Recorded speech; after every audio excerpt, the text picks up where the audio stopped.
About 8 or 9 months after Cecile and I became best buds, she surprised me by showing me an application for admission to the local community college. "I want to get an associate's degree in business administration," she announced with a wide grin on her face. "Can you sometimes help me with homework?" "Of course I can," I said. "I'm so proud of you." She was absolutely delighted by this comment and ran up to me and hugged me tightly. Every time she did this, I had to make sure that my crotch was at a distance from hers, but I'm afraid that this time, she hugged me so long and tightly that I think she must have known about my arousal, but none of us paid any attention to it. I was pleasantly surprised that as Jamie learned more and more about my friendship with Cecile, she did not become jealous. I think this was due to several main factors. First of all, Cecile and I never showed our affection in public. In private, we never did more than hug or kiss chastely on the cheek. The second reason was that we developed a great cover story for Cecile's profession. Third, Cecile began helping Jamie with paperwork, for which Jamie was very grateful. Fourth, I convinced a longtime gay friend of mine, who wasn't open, but I'd known he was gay since high school, to serve as Cecile's boyfriend at condo association parties, and even go on occasional double dates with Jamie and me. Of course, there must be a problem. Life is never smooth, as it has been for me the last 2 years. On Sunday morning, after the phone call, Jamie had to rush out of town on business, and she was much more distracted than usual when she left. As she left, she pulled out a jumbled pile of documents from her briefcase, placed them on the coffee table, and asked me if she could ask Cecile to sort them into folders. I answered, "Certainly." I was very disappointed with Jamie's quick departure because that day we were supposed to go apple picking, which happens once a year, and I really enjoyed it. Shortly after Jamie left, I sent Cecile a message. "Jamie left on the bus. Will you be picking apples this afternoon?" She quickly replied, "Let's go at 11, or any time after 2, okay?" After which a happy expression appeared on the screen. We had a great time picking apples and eating apple cider donuts, even though several college guys struggled to look down Cecile's shorts as she stood on the stairs and stared at her in the donut shop. That evening we had dinner together at my condominium and planned to watch a DVD after that. But before I put the disc in the player, Cecile asked, "What is this?" reaching for the pile of papers that Jamie had left in disarray on the coffee table. "Oh, these are the papers that Jamie dropped off in a hurry and asked if you could process them before she returned on Wednesday evening," I replied dispassionately. "Of course," she replied, trying to gather the papers together so she could pick them up. While she was doing this, something fell from the stack onto the floor. I was busy loading a DVD and just now noticed that something had fallen. I didn't realize anything was wrong until I turned and looked at Cecile's face. She was holding what looked like a photograph in her hands and had a completely traumatized expression on her face. "What is this, Cecile?" Nothing," she said, quickly placing the photo back in the center of the stack. Cecile would never be a professional poker player. Her face clearly showed that this was not nothing. I approached her. "Let me see what you were looking at." "No, it's nothing," she answered, trying to slowly leave the room, with a bunch of various papers in her hands. This made me even more curious. I carefully took her hand. "No, I really want to see this. What's the big secret?" When I freed her from the load, she sank onto the sofa and buried her face in her hands. About halfway down the stack, there were 3 6x9 photos, each of which featured Jamie naked and a different guy making out with her sex, and she did it on camera. I sank onto the living room carpet, 2 photographs, and the rest of the pile of papers fell to the floor, and I sat stunned with the 3rd photograph in my hand. "I'm really sorry," Cecile said, putting her hand on my face. I looked at her, stunned.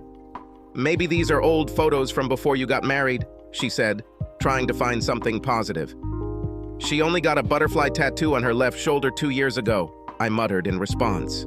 After a long pause, during which Cecile asked if there was anything she could do, I finally said, "Cecile, I need some time alone to try to process it all. Even though you are my best friend, I don't want to talk to anyone right now, please." I'm sure there were tears in my eyes. I know Cecile did too, when she hugged me just before she left. After half an hour of crying, I slapped myself and said in the mirror, "Action, not pity, you fucking weakling." I ran around the house like a whirling dervish, looking in all of Jamie's dresser drawers, the boxes she kept on closet shelves in several different rooms, and her office files. One of her desk drawers was locked, so I opened it. I found at least a dozen incriminating, terrifying evidence. The question wasn't whether Jamie cheated on me, but for how long and with how many different guys. I went through many stages of anger, humiliation, irritation, and shock. The only constant theme was, how could I be so damn naive? I didn't sleep that night. On Monday, I looked and felt like hell. I didn't get much work done, and I had even less luck deciding what I was going to do with Jamie. Around 2 o'clock in the afternoon, I heard a knock on the door. It was Cecile with a pitcher of margaritas, which was quite surprising, because I'd never had more than one at a time in my life, and I'd never seen her drink more than one either. Cecile burst into my apartment. "Listen, stud," she said, putting the jug on the coffee table. "I canceled my meeting for today. I called your production assistants and told them you wouldn't be working this afternoon. We're going to get drunk as hell. Tomorrow, you will decide what you will do with your little wife." I started to protest, but it was no use. Throwing all of Jamie's papers that had fallen on the floor the night before, except for 3 photographs, towards our fake fireplace, I took the glass Cecile was holding out to me and took a sip from it. God, it burned. Cecile was focused on making me not only drunk, but also happy. After an hour of hilarious stories and 6 drinks, maybe more, I lost count, she finally succeeded. I passed out before it got dark outside for the first time since I graduated from college 7 years ago. I was lying on the floor next to the sofa, and Cecile was lying on the sofa with one of her arms hanging down and touching me. After some time, I began to hear ringing in my ears. After the 3rd time, it stopped and started again. I determined it was a landline phone. I stumbled towards it and had enough sense to look at the caller ID.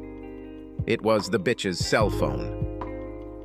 I pulled the telephone plug out of the wall, returned to the sofa, moved Cecile over, and fell asleep, cuddled up to her. Cecile and I woke up in unison in the middle of the night. I think it was more like 4 in the morning than night. Her first comment, made with a mischievous smile, was simply mind-blowing. "You're the first guy I slept with who didn't fuck me, murderer." I started following the program. "When you look at yourself in the mirror, you will understand why, Broomhilda," I muttered in response. "You're not a prize yourself. To be honest, I can't tell if I'm talking to your face or your ass, asshole," she replied, and then laughed hysterically at her joke. We both got up, went to the bathroom, drank some water, and then fell asleep next to each other, fully clothed, on the covers in the master bedroom. I woke up around 8 o'clock to the smell of bacon and eggs. I stumbled down the stairs to the kitchen. "Breakfast for 2, said Cecile in a sing-song voice. "I thought I'd have to light a stick of dynamite to wake you up." She laughed. I felt like crap and cringed when I saw myself in the mirror. "This is definitely the worst thing I've ever seen in my life," I said out loud. Then I looked at Cecile. She clearly took a shower, changed clothes, and even put on light makeup. She looked like $1 billion. No one should look that good ever, especially after being hanged the day before. "I hang out with you because of your charm, not because of your looks," she grumbled in response to my criticism of how I looked in the mirror while turning an egg. "Now sit down on a chair and try to hide your face behind the box of cereal so I can have breakfast in peace." I didn't realize how hungry I was until I started eating. The food was delicious, very tasty, and I inhaled it almost as much as I ate it. "I'm glad to see that a man appreciates my cooking," Cecile laughed as I finished the 3rd egg, 200 grams of bacon, and the 4th piece of toast. "Are you going to finish this bagel?" I asked, pointing my empty fork at the buttered bagel quarter sitting on the edge of Cecile's plate. She laughed and tossed it onto my plate. It disappeared down my esophagus in a matter of seconds. After Cecilia put away the dishes and loaded the dishwasher, she took my head between her hands and looked me straight in the eyes. "Today I'm busy and I have an overnight stay. but I'll be there tomorrow afternoon. Let me know if there's anything I can do, but you have some real decisions to make. But before you do anything hasty, you need to talk to Jamie in person, do you hear? Okay, I muttered, and then nodded my head several times to emphasize the point. Cecile kissed me chastely on the lips. For the first time in my life, she kissed my lips. Ugh, you're disgusting, she giggled.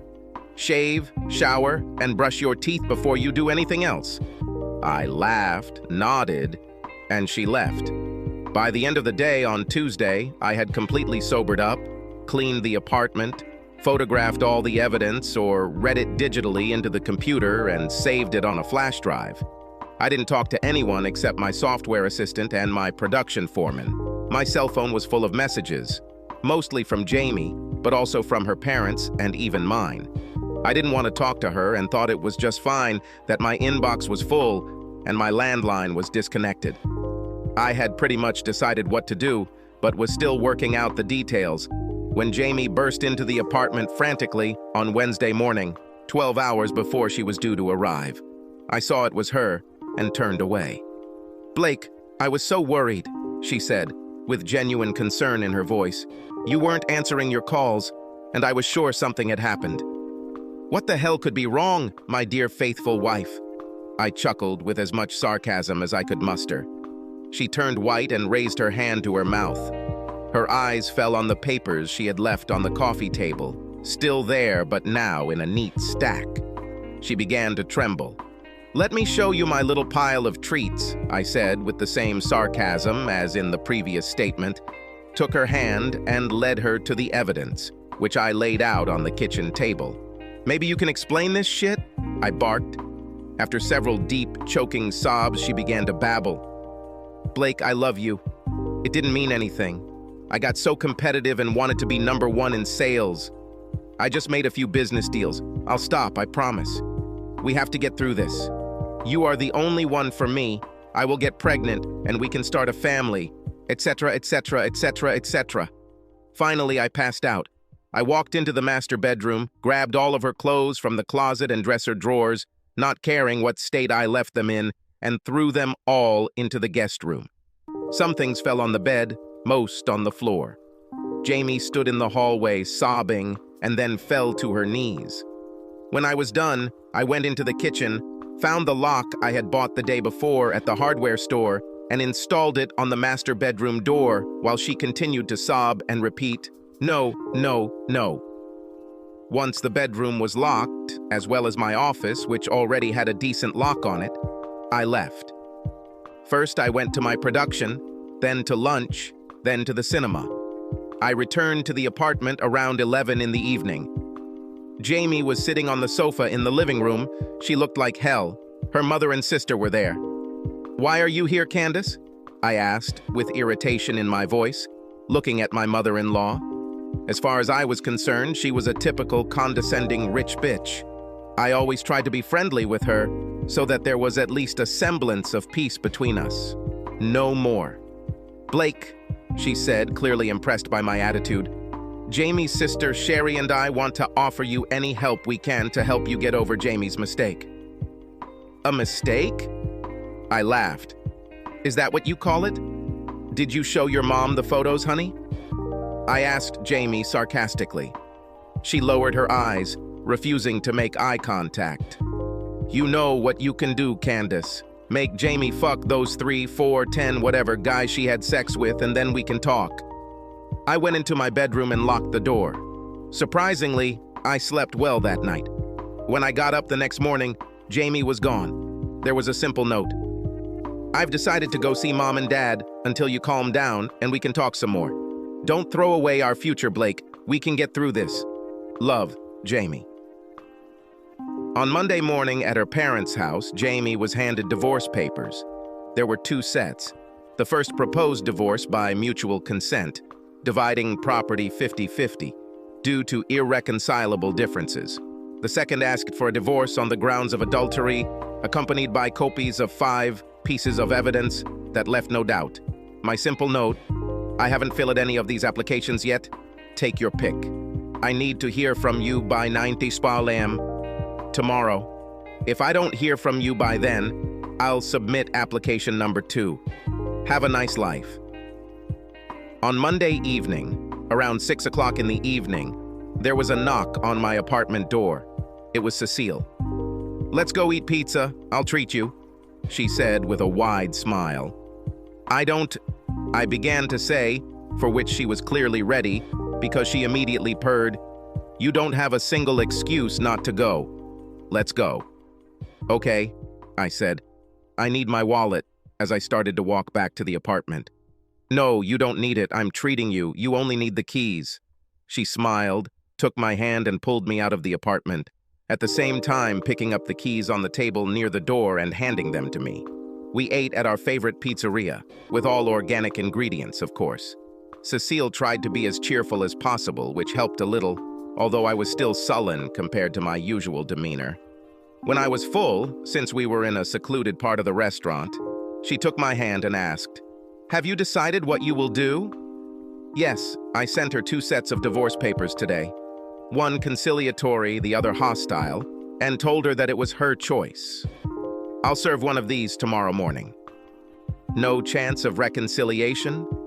I thought long and hard about this. I just can't forgive or forget. Loyalty is very important to me, and it's obvious she doesn't care about that. I don't even intend to talk to her anymore.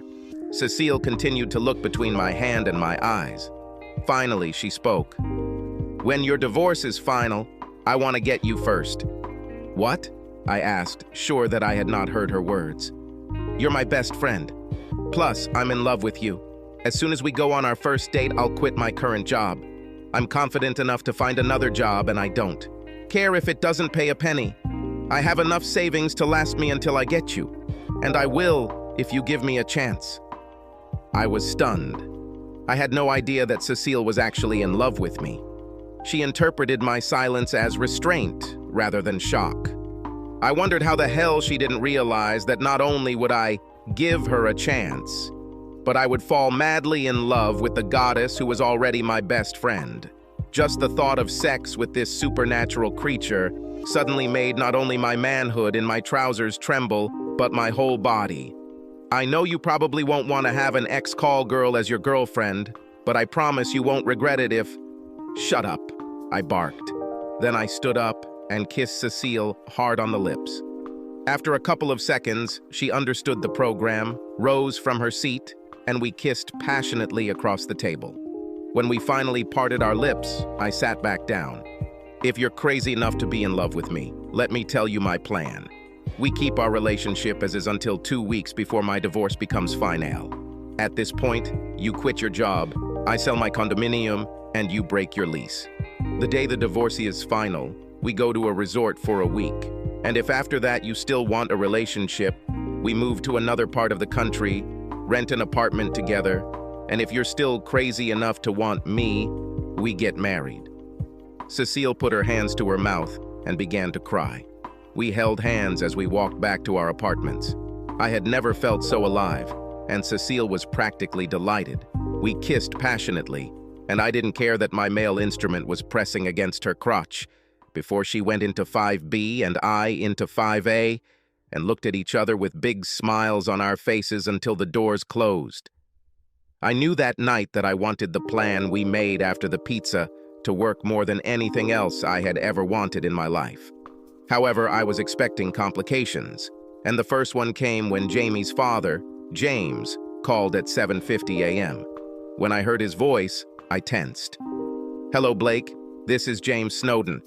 I was hoping I could get Jamie an hour off your 9 a.m. deadline so we could meet." "The meeting won't change anything, James.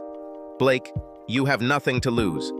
If after an hour-long meeting with me you still want a divorce, I guarantee that Jamie will choose the irreconcilable differences option and things will move forward quickly. Please, you owe me this." I didn't owe him a damn thing. But given how I wanted my relationship with Cecile to develop, the speed was right. "Okay, when will we meet?" "I can be with you in half an hour." "Then see you later," I said, hanging up. The meeting with James was useless, except to confirm that he has no idea what I'm really like. Basically, he was trying to convince me of how economically beneficial it would be for me to stay married to Jamie, how rich I would end up being. He did everything he could to keep me married, but he also offered me $2 million in cash and promised that Jamie would sign a post-nuptial agreement, which he guaranteed would give me another $2 million if she ever cheated again. Sorry, James. You did everything you could for your little girl, but there will be no deal. I'm still trying to understand why she wants to stay married. I would assume she would be happy if I didn't get in her way. Cheating wasn't her style, Blake. She just lost focus on what was important. Sorry, I won't do that. Don't forget to ask her to deliver the signed papers to my lawyer this morning. James looked sad when he left. Perhaps not because he was getting rid of me, but because his little girl had to go to a psychiatrist. Finally, the day has come. The divorce was final. Both Cecile and I moved out of our apartments after 10 days. I sold my apartment and all the furniture in it, except the computer equipment that Jamie didn't need, and Cecile's 30-day lease was up and she sold her furniture too. I have almost completely completed the sale of the hardware of my business to my employees. Jamie did not appear in court, only her lawyer, for the final hearing. I showed up only because I immediately wanted to get my hands on a copy of the resolution. After the trial, when I knocked on the door to apartment 5B, my luggage for the trip to the resort was already packed. I expected Cecile to be ready to go. She was indeed ready, but not for the trip. She was naked except for her high heels and ankle bracelet. We have time to get to know each other better before we go to the resort. Besides, I don't think you can handle a 2-hour drive, she giggled, pointing at my big tent pants. Cecile dragged me by my tie into her apartment. Since her bed had already been taken by her customer, the couch cushions lay on the living room floor. While we were kissing passionately, she unbuttoned all my clothes, took off my shirt, pulled down my boxers, and worked on my manhood.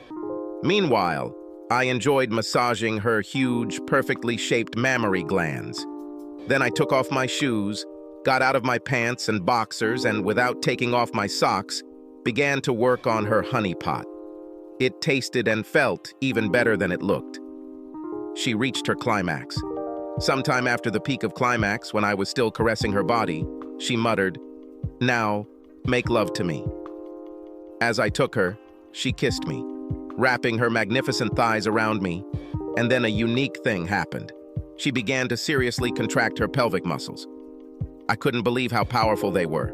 As a result, I quickly exploded and reached the finish line. A few seconds after that, her muscles tightened even more and we both screamed and shook. I don't know if I lost consciousness, but I was definitely delirious. Cecile held me tightly. Finally, I came to my senses completely, rolled onto my side. I felt a delicious impulse in my spine as my manhood left what was now his favorite place in the world and looked up into her face. She smiled widely.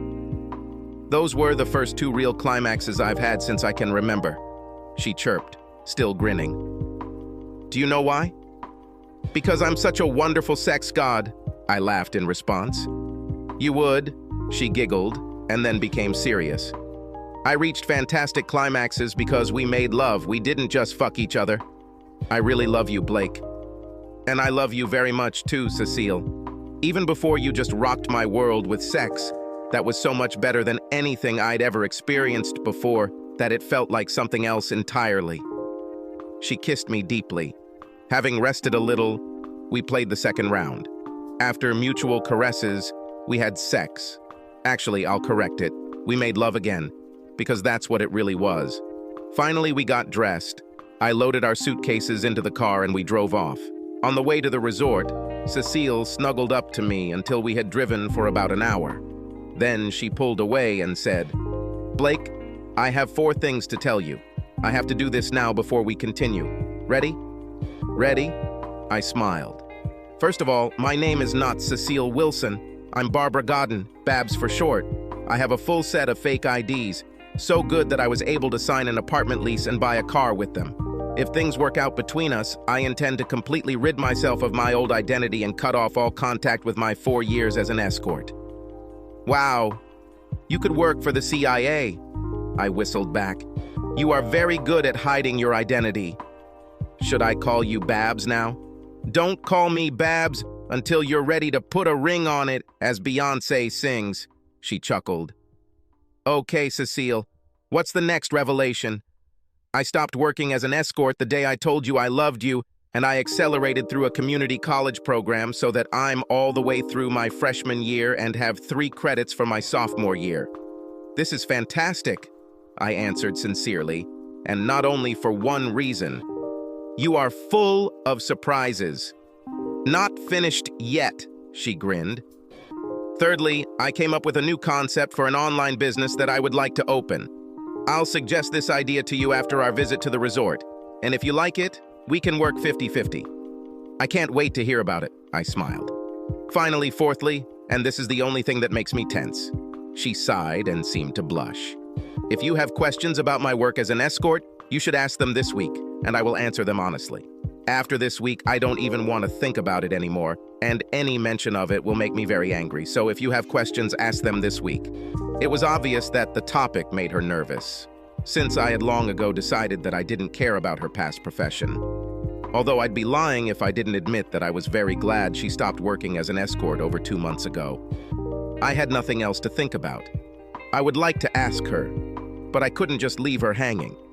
So I came up with what I thought was a clever answer. After an appropriately long pause, I said, I really only have one question, and I'll leave it at that. She looked at me expectantly. You said you charged $700 an hour, right? Yes, she answered hesitantly. Now that I made love to you, I wonder, why did you take so little? You should have charged 100 times more. She smiled widely, kissed my cheek, and then rested her head on my shoulder. That was the last time we talked about this. Our stay at the resort was phenomenal. I'm sure no one had a better honeymoon, although technically we didn't have a honeymoon. For me, it was all kinds of fun like snorkeling, swimming, jet skiing, hiking, playing beach volleyball, archery, drinking with my best friend, and then dancing, hugging and kissing a goddess. That's not even counting the sex, which was truly otherworldly. The only problem I had after 7 days was that the man's tool and tongue were so sore that it hurt. But it was a truly contented and satisfied pain because I was the happiest I had ever been. After the first day at the resort, when we fell asleep in each other's arms after fantastic lovemaking, I decided that I would propose to her, which I did on the 5th day. She said, yes. I would have gotten married the day after we left the resort, but since Cecile Babs had never married, and since she had a few, very few, relatives she cared about and wanted to be around, we waited 3 months and had a small, albeit perfectly proper, wedding ceremony and reception in our new city. Within 9 months of moving to a new city, Babs earned an associate's degree in business administration. We worked together in my software business, and 3 months after that, we launched her new business using a patented system she came up with to maximize promotions on the internet, using hybrid recognition of search queries. However, now, 3 years after launching, we have decided to sell her business for a 7-figure sum because she needs to focus on something else. Babs, my best friend, sex goddess and love of my life, is pregnant with twins. Subscribe to our channel so that your second chaff doesn't cheat on you, and go ahead and listen to the next story, because this story is nothing compared to the next one.